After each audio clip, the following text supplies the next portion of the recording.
भाई मैंने तो राजन कुछ भी नहीं किया, मैं तो जरा से मुट्ठी भर दाल चावल मेरे अकेले मैंने अभी आहार दान में दिए हैं, और इससे क्या होता है, उससे तो ज्यादा मैं भोजन भी कराया सी में, तो मुझे उसका तो क्या पुण्य लगेगा। राजा बोला कोई बात नहीं, आप एक बार लिख के तो दो। उन्होंने कहा ठीक है।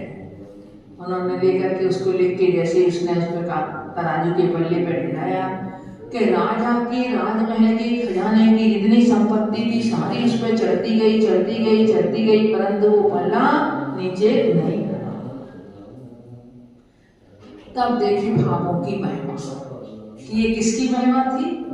हमारे यहाँ द्रव्य और भाव दोनों से कार्य करने को कहा है, किंतु फिर भी द्रव्य की हल्की पड़ जाती है जहाँ भावों की प्रधानता होती है, वहाँ द्रव्य हल्का स्थान दूसरे नंबर पे आ जाता है।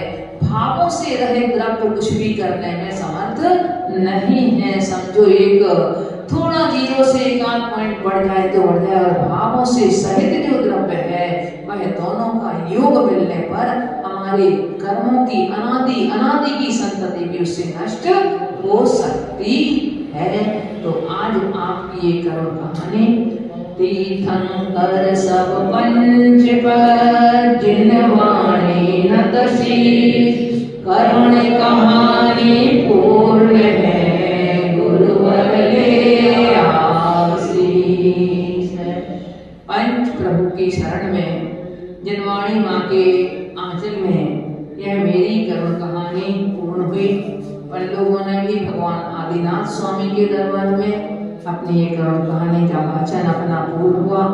अब यह करुण कहानी जो हमने पढ़ी है ये हम सभी के लिए क्या हो, हम सभी के लिए एक मार्ग निर्देशन का काम करेगी।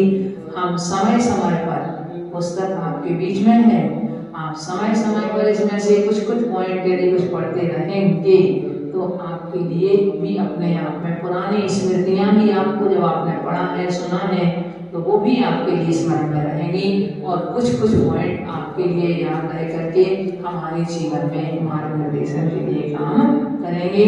गुरु हमेशा नहीं होते हैं, पर जिनवाणी हमारे सामने हमेशा उपस्थित है। हम उस जिनवाणी माँ के माध्यम से हमेशा अपने जीवन का कल्याण कर सकते हैं। ओम नमः शिवाय।